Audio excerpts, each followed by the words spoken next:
ناصبة تصلى نارا حامية تسقى من عين آنية ليس لهم طعام إلا من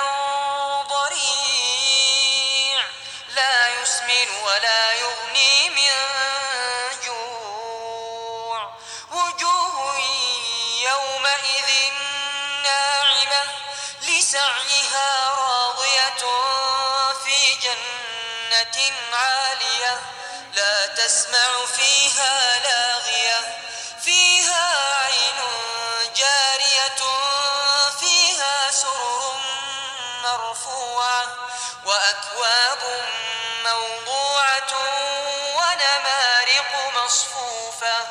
وزرابي مبثوثة أفلا ينظرون إلى الإبل كيف خلقت وإلى السماء كيف رفعت وإلى الجبال كيف نصبت وإلى الأرض كيف سطحت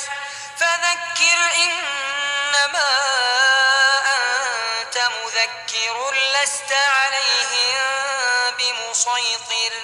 إلا من تولى وكفر فيعذبه الله العذاب الأكبر إن إلينا